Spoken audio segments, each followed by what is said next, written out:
ایک نوجوان ہمارا تبلیغی دوست گلاسگو میں رہتا تھا، وہ بیمار ہو کے ہاسپٹل گیا ہے، تو اس کی جو اٹینڈنٹ نرس تھی اس نے 3-4 دن کے بعد کہا کہ آپ مجھ سے شادی کریں گے؟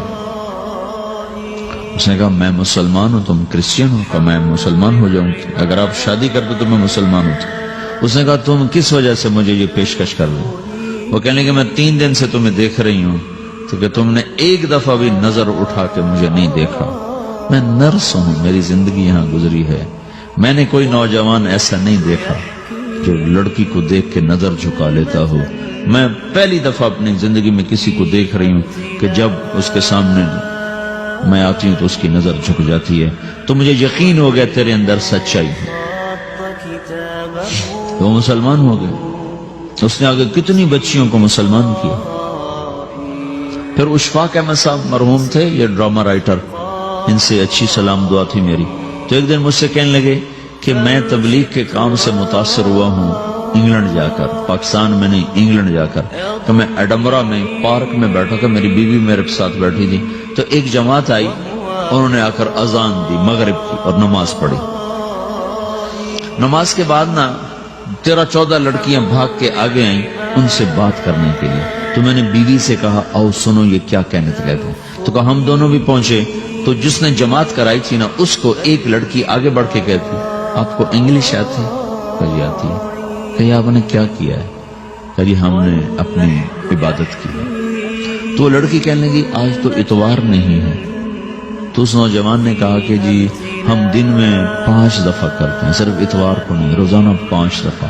وہ لڑکی کہنے لگی یہ تو بہت زیادہ ہے، آپ اس کو کیسے نبھاتے ہیں؟ تو اس نے اس کو جواب دیا، 2-3 سوال اس نے اور کیے، جواب دیا، تو کہنے لگی اچھا بہت مہربانی۔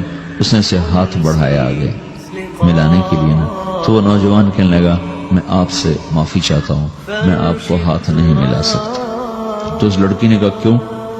کہ یہ ہاتھ میری بیوی کی امانت ہے اور کسی کو نہیں لگ سکتا۔ تو لڑکی کھڑی تھی، وہ زمین پہ گر گئی، صرف اس بہت وہ زمین پہ گر گئی، کھڑے کھڑے وہ زمین پہ گر گئی، اور وہ بچوں کی طرح رونے لگی پھوٹ پھوٹ کے، اور کہنے لگی وہ لڑکی کتنی خوش قسمت ہے جس کے تم خامد، کاش یورپ کے مرد بھی ایسے ہی ہوتے۔ جس رب نے نفسیات بنائی ہے وہ اگر کوئی عورت کپڑے اتار دے تو اس کی نفسیات بدل جائے گی، چاہے وہ مغرب میں پیدا ہو چاہے وہ مشرق میں پیدا ہو۔ عورت کی نفسیاتی حیا ہے اور وفا ہے، کسی وفادار کی تلاش ہے، تو وہ اس کو پتہ بھی نہیں ہے کہ مشرق کا حیا کیا ہے، لیکن وہ اس کو اللہ نے عورت بنایا ہے، اس کے اندر کی وہ نہیں مر سکتی چیز۔ کاش یورپ کے مرد بھی ایسے ہوتے۔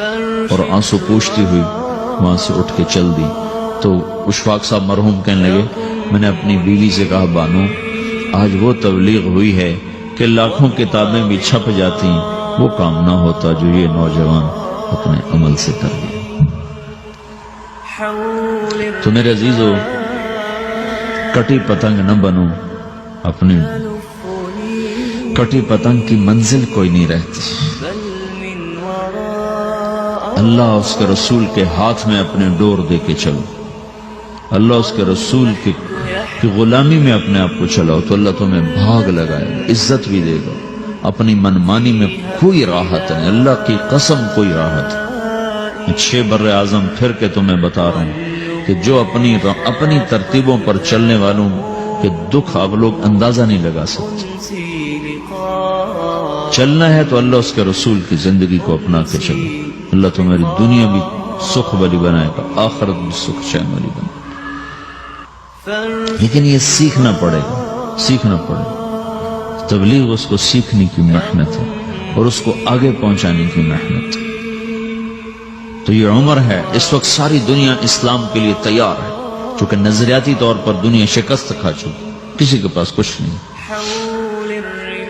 تو ہمارے پاس ایک ایسا خوبصورت نظریہ ہے کہ جو ان کو بڑی تیزی سے اپنی طرف کھینچ سکتا ہے، اور اللہ کا احسان ہے کہ تیزی کے ساتھ نسلوں کا رخ اللہ کی طرف ہو رہا ہے۔ تھوڑی ہمت کرو، چھٹیوں کا وقت تبلیغ میں دو، باقی وقت اپنی تعلیم کو دو، گھر جاؤ تو ماں باپ کے خادم بن کے رہو، نوکر بن کے رہو۔